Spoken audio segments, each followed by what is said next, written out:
ठीक है ना। अब मेरा टॉपिक आता है टॉर्च एंगल।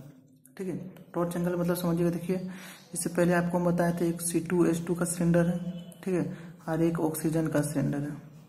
ये हाई प्रेशर होता है, ये लो प्रेशर होता है। ठीक है, याद रखिएगा 15 मेगा पास्कल और ये होता है 1.5 मेगा पास्कल। ठीक है, ये जब अपने हॉस पाइप से निकलेगा, जो ये हॉस पाइप होता है कॉपर का, ये होता है प्लास्टिक और रबर का होता है। ठीक है, प्लास्टिक और रबर का होता है। ठीक है, ये जब जाएगा टॉर्च बॉडी में या मिक्स होगा, हाई प्रेशर जब मिक्स होगा, जब ये कन्वर्जेंट पाइप से निकलेगा, ठीक है, और वर्क पीस पे इसका फ्लेम जब गिरेगा, ठीक है, मिक्स होके, तो हाई प्रेशर जब हाई वेलोसिटी में निकलेगा, हाई प्रेशर एनर्जी जब हाई वेलोसिटी से निकलेगा तो इग्निशन सेट हो जाएगा और ये वर्क पीस पे क्या होगा, बर्न होने लगेगा। ठीक है, ये वर्क पीस पे जलने लगेगा और लिक्विड स्टेट में ये मोल्टेन होने लगेगा। ठीक है, ये कन्वर्जेंट से वर्क पीस के बीच में जो एंगल होता है उसको हम बोलते हैं torch angle. Torch angle important क्यों होता है कि टॉर्च एंगल डिफाइन करेगा कितना फ्लेम ऑफ इंटेंसिटी, कितना इंटेंसिटी से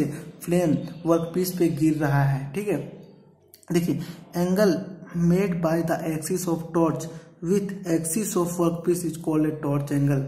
ये आपका वर्क पीस है, ये आपका वर्क पीस है, ठीक है, ये आपका कन्वर्जेंट पाइप है। ठीक है, इसके बीच में एक टॉर्च एंगल पड़ रहा है। ठीक है, इसके बीच में जो एंगल होता है उसको टॉर्च एंगल बोलते हैं।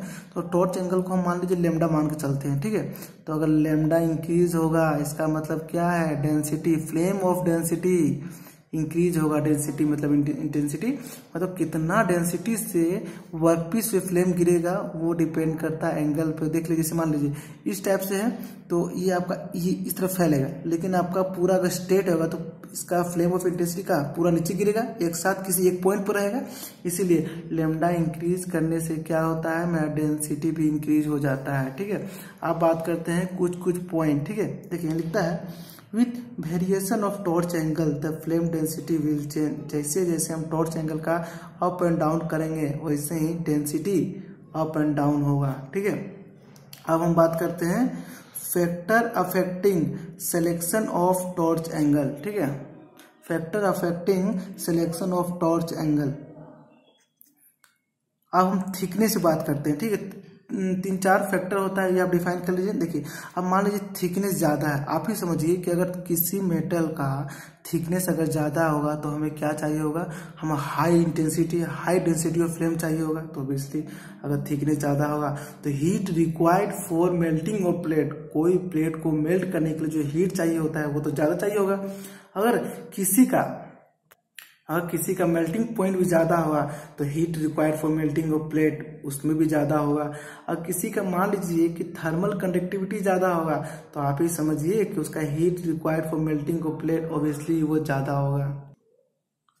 इन बिगिनिंग में क्या होता है, in beginning large torch angle required and then after small torch angle required. इसका मतलब क्या है कि स्टार्टिंग, जैसे मान लीजिए कोई वर्क पीस है, ठीक है, कोई वर्क पीस इसको हमको वेल्ड करना है, तो स्टार्टिंग में इन द बिगिनिंग में क्या चाहिए होगा, हम जान रहे हैं कि इसका थिकनेस अगर ज़्यादा है, ठीक है, थिकनेस यहाँ टी है, अगर ये भी टी है, अगर यहाँ हमको मान लीजिए वेल्ड करना है तो स्टार्टिंग में थिकनेस ज़्यादा है तो हमें हाई डेंसिटी चाहिए होगा। ठीक है, हाई डेंसिटी ऑफ फ्लेम चाहिए होगा। लेकिन धीरे धीरे, ठीक है, धीरे धीरे जब एंड पहुंचने लगेंगे तो हमको फ्लेम ऑफ डेंसिटी क्या करना होगा, कम करना होगा। क्यों कम करना होगा, अगर फ्लेम ऑफ डेंसिटी अगर ज़्यादा रखेंगे तो पेनिट्रेट हो सकता है। ठीक है, पेनिट्रेट हो सकता है। अब आपको हम बताते हैं कि क्रेटेड इफेक्ट क्या होता है। क्रेटेड इफेक्ट क्या होता है, जैसे मान लीजिए कि आप इधर से वेल्ड कर रहे हैं, वेल्ड करते करते करते हाई, स्टार्टिंग में आप कैसा डेंसिटी रखिएगा, हाई फ्लेम ऑफ डेंसिटी रखिएगा। ठीक है, हाई फ्लेम ऑफ डेंसिटी, लेकिन लास्ट में आपको थोड़ा लो फ्लेम डेंसिटी रखना होगा। या तो हाई फ्लेम डेंसिटी रखिएगा तो मल्टीमीटर क्या करेगा, पुश कर देगा और इस जगह पे एक स्पेस बच जाएगा। तो उसी को, वो जो स्पेस बचता है उसी को क्रेटेड इफेक्ट बोलते हैं। क्रेटेड इफेक्ट से बचने के लिए हम क्या करते हैं कि लास्ट में, एंडिंग में हम लो फोर्स रिक्वायर्ड करते हैं। ठीक है, स्मॉल टॉर्च एंगल रखिएगा तो डेंसिटी ऑब्वियसली कम हो जाएगा।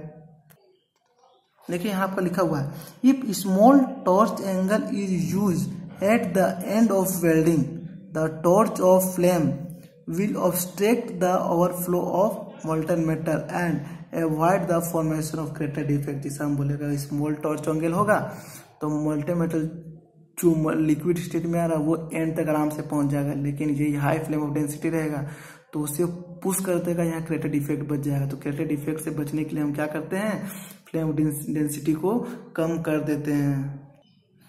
अब हम टेक्निक्स की बात करते हैं, ठीक है। अब जैसे मान लीजिए आप वेल्डिंग कर रहे हैं तो वेल्डिंग करने में तो हमें टेक्निक का भी जरूरत पड़ता है। एक बात याद रखिए कि वेल्डिंग में स्किल्स मस्ट इम्पोर्टेंट होता है, ठीक है। तो स्किल्स इम्पोर्टेंट है तो हमको टेक्निक भी जानना होगा। ठीक है, दो टाइप्स का होता है, ठीक है। एक होता है लेफ्टवर्ड टेक्निक जिसको हम फॉरवर्ड भी बोलते हैं, एक होता है राइटवर्ड टेक्निक जिसको हम बैकवर्ड भी बोलते हैं, ठीक है। आप सिर्फ ध्यान देखिए कि लेफ्टवर्ड टेक्निक का मतलब क्या है। देखिए ये आपका क्या है, एक वर्क पीस है, ठीक है, वर्कपीस है और हम वेल्ड, ये जो है हम वेल्ड कर रहे हैं। ये आपका होगा वेल्ड टॉर्च, ये हो गया फिलामेटर। फिलामेटर मतलब क्या होता है, ये दो टाइप्स का होता है, एक होता है कंज्यूमेबल, एक होता है नॉन कंज्यूमेबल, ठीक है। मतलब ये मतलब मोल्टेन मेटेरियल के साथ पिघल भी सकता है, एक नहीं भी पिघल सकता है, ठीक है। जैसे मान लीजिए अब हम आपको बता रहे हैं लेफ्टवर्ड टेक्निक। जैसे मान लीजिए ये आपका है, ये क्या है, ये आपका हो गया आपका वेल्ड टॉर्च, ये हो गया आपका फिलामेटर, ठीक है। तो इसे मान लीजिए इस टाइप से, तो हम कहाँ जा रहे हैं, राइट से लेफ्ट, ठीक है। हम मान लीजिए इस तरह वेल्ड कर रहे हैं, इस तरह वेल्ड कर रहे हैं, तो वेल्ड से हम कहाँ करते जा रहे हैं, राइट से हम लेफ्ट की ओर जा रहे हैं, ठीक है। जब राइट से लेफ्ट की ओर जा रहे हैं इसलिए उसको बोलते हैं लेफ्टवर्ड टेक्निक।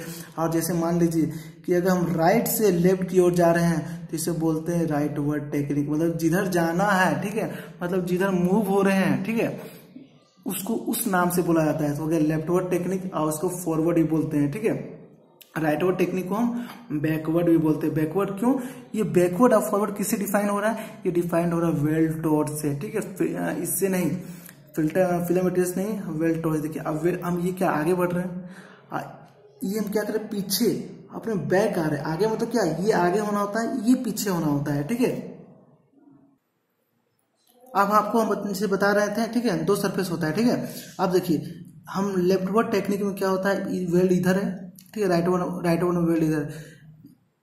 वेल्ड टॉर्च को इस तरह रखा जाता है बैकवर्ड में, ठीक है, कि इसका जो फ्लेम ऑफ इंटेंसिटी किस पे गिरता है, वेल्ड पे गिरता है, ठीक है, वेल्ड पे ही गिरता है। और फॉरवर्ड में इस टाइप से रखा जाता है कि इसका जो फ्लेम ऑफ इंटेंसिटी किस पे गिरता है, ऑपरेट सरफेस पे, जिस सरफेस में वेल्ड करना उस पर गिरता है। इसलिए इसको हम बोलते हैं प्री हीटेड। इसको क्या बोलते हैं, प्री हीटेड बोलते हैं। और इसको हम बोलते हैं रीहीटेड, मतलब ये तो हीट हो ही ले, वेल्डिंग करे तो ऑब्वियसली पहले से हीट है, इसको दोबारा हम हीट कर रहे हैं, इसको बोलते हैं रीहीट। इसलिए क्या होता है कि अगर कास्ट आयरन, ठीक, कास्ट आयरन को अगर रीहीट में वो यूज करेंगे तो किस में कन्वर्ट हो जाएगा, कार्बाइड में, ठीक है। कास्ट आयरन पहले से, फिर उसको हम फिर से हीट कर रहे हैं तो किस में कन्वर्ट हो जाएगा, कार्बाइड में। कार्बाइड का क्या मीनिंग होता है, इसका मतलब है कि वो बहुत मोर हार्ड होगा और ब्रिटल होता है, ठीक है, मोर हार्ड और ब्रिटल होगा। और ये होगा तो क्रेक का फॉर्मेशन में ज्यादा है, क्रेक का फॉर्मेशन ना हो इसलिए हम सब किस में यूज करते हैं, ये इसमें हम यूज करते हैं प्री हीटेड में। हम प्री हीटेड मतलब फॉरवर्ड कास्ट आयरन में हम फॉरवर्ड, ठीक है। तो याद रखिए कास्ट आयरन में, ठीक है, कास्ट आयरन में हम क्या यूज करते हैं, कास्ट आयरन में हम प्री हीटेड यूज करते हैं। प्री हीटेड का मतलब फॉरवर्ड टेक्निक, ठीक है, फॉरवर्ड टेक्निक यूज करते हैं। फॉरवर्ड टेक्निक का क्या मतलब है कि ये मेरा हो गया फिलामेटर, ये हो गया वेल्ड टॉर्च, ये हो गया फिलामेटर, और हमको राइट से लेफ्ट जाना है, ठीक है, राइट से लेफ्ट जाना है। तो आपको हम पहले कुछ बताए थे कि फिलर रोड होता क्या है, ठीक है। जैसे फिलर रोड आपको हम बताए थे कि ये एक कंज्यूमेबल भी होता है और नॉन कंज्यूमेबल भी होता है, ठीक है, नॉन कंज्यूमेबल भी होता है। इसका मतलब क्या है कि ये मतलब मेल्ट हो भी सकता है और नहीं भी हो सकता है। हम ये कंसिडर करते हैं एज पर रिक्वायरमेंट, ठीक है। अब बात करते हैं, देखिए it's supply additional molten metal to the weld bead, ठीक है। इसका मतलब क्या है कि वेल बीड का मतलब क्या है, देखिए दो में सरफेस, एक ये हो गया और एक ये हो गया, ठीक है। इसमें हम इसको वेल्ड किए, ये जो सरफेस बनता है इसको हम बोलते हैं वेल बीड, ठीक है, वेल बीड। तो इसे क्या एडिशनल मोल्टन मेटल हमको प्रोवाइड कर देता है, ठीक है। अब हम बात करते हैं एज पर रिक्वायरमेंट, ठीक है, कि फिलर मटेरियल हम कहाँ यूज करते हैं। तो सबसे पहले हमको कंसीडर करना है थिकनेस, ठीक है, थिकनेस अगर less than equal to 5 mm है, ठीक है, तो हमें फिलर मटेरियल को यूज करने की जरूरत ही नहीं है, क्यों, वो पहले से ही इतना थिक है। तो हम फिलामेंट्री एक्स्ट्रा मोल्टन मेटल क्यों यूज करेंगे, तो वो हम यूज नहीं करते, वहाँ सिंपल हम स्क्वायर ज्वाइंट यूज करते हैं। तो ये बात आप याद रखिएगा, ठीक है। अगर थिकनेस लेस देन 5 mm है तो हम क्या यूज करेंगे, स्क्वायर ज्वाइंट यूज करते हैं। लेकिन अगर टी ग्रेटर देन 5 mm है तब तो हम फिलामेंट्री यूज करेंगे। फिलामेंट्री यूज करेंगे इसमें किसमें क्या होगा, फिलर मटेरियल यूज होगा, ठीक है। फिलामेंट्री यूज होगा, इसका मतलब क्या है कि हमें एक्स्ट्रा, ठीक है, एक्स्ट्रा क्या चाहिए, एक्स्ट्रा मोल्टन मेटल मिल रहा है, ठीक है, एक्स्ट्रा मोल्टन मेटल मिल रहा है। तो हम किस किस का शेप रखेंगे, स्क्वायर तो नहीं रखेंगे, तो हम रखेंगे VUJ। तो हम VUJ से कब यूज करते हैं, जब T ग्रेटर देन 5 mm है। ये सारा क्वेश्चन, ये सारा पॉइंट याद रखिएगा। SSC JEE चाहे और भी कोई एग्जाम हो, IAS है, गेट है, वो सारा कुछ में ये पूछा जाता है। मेनली हम आपको ये पढ़ा रहे हैं SSC JEE के लिए। नाम आप देखिए, फिलामेंट्री के बारे में तुम जान गए कहाँ यूज करते हैं। आप देखिए ये भी तो है कि हम प्रॉपर्टी क्या क्या रखें, कुछ कुछ प्रॉपर्टी जैसे यहाँ लिखता है, the density of filler rod material must be nearly equal to the density of parent material. इसका मतलब क्या है कि देखिए, मान लीजिए ये क्या है, मेरा पैरेंट मटेरियल है, जैसे मान लीजिए क्या है मेरा पैरेंट मटेरियल। पैरेंट मटेरियल मतलब क्या है, जिसमें हम वेल्डिंग करने वाले हैं और उसमें हम क्या फिलर डाल रहे हैं, ठीक है। फिलर भी जो है, और वो फिलर क्या है, कंज्यूमेबल है। इसका मतलब इसका जो डेंसिटी है फिलर मटेरियल का और पैरेंट मटेरियल का डेंसिटी क्या होना चाहिए, सेम होना चाहिए। दोनों का डेंसिटी सेम होना चाहिए। डेंसिटी के बाद मेल्टिंग पॉइंट फिलर का क्या होना चाहिए, लेस देन होना चाहिए melting point of parent material.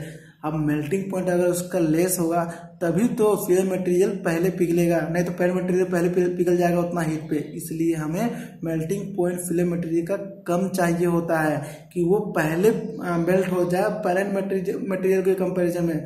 अब विस्कोसिटी कैसा होना चाहिए, viscosity of molten metal of filler rod must be low as a possible. जितना कम हो सके विस्कोसिटी उतना कम हो जाए। विस्कोसिटी का मतलब क्या है कि विस्कोसिटी का मतलब है कि कोई भी लिक्विड में इंटरनल एचडी फोर्स ना हो, ठीक है। अब बात करते हैं कॉमनली यूज फिलर रोड। कुछ कुछ ऐसा फिलर रोड है जिसको हम यूज करते हैं, जो हो गया low carbon steel, medium carbon steel and brass. कुछ कुछ इंपॉर्टेंट पॉइंट भी आपको बता देते हैं, जैसे हो गया नाइट्रोजन, आर्गन और ऑक्सीजन। ये क्या बता रहे हैं, इसका हम बॉइलिंग पॉइंट बता रहे हैं, ठीक है। देखिए, नाइट्रोजन का बॉइलिंग पॉइंट होता है -195.8 डिग्री सेल्सियस, आर्गन का होता है -185.7 डिग्री सेल्सियस, ऑक्सीजन का होता है -182.93 डिग्री सेल्सियस। इसका मतलब क्या है, इसका मतलब है कि nitrogen and argon get boil before O2 and will be removing so that only liquid O2 will be present। इसका मतलब है कि मान लीजिए कोई ऐसा कंपाउंड है जिसमें नाइट्रोजन, आर्गन, ऑक्सीजन दोनों रखा हुआ है, ठीक है, ठीक है। जैसे मान लीजिए एक ऐसा में कंपाउंड है, ठीक है, उसमें नाइट्रोजन, आर्गन, O2 तीनों का रिएक्शन करवा रहे हैं, यहाँ पर हम हीट प्रोड्यूस करवा रहे हैं, ठीक है।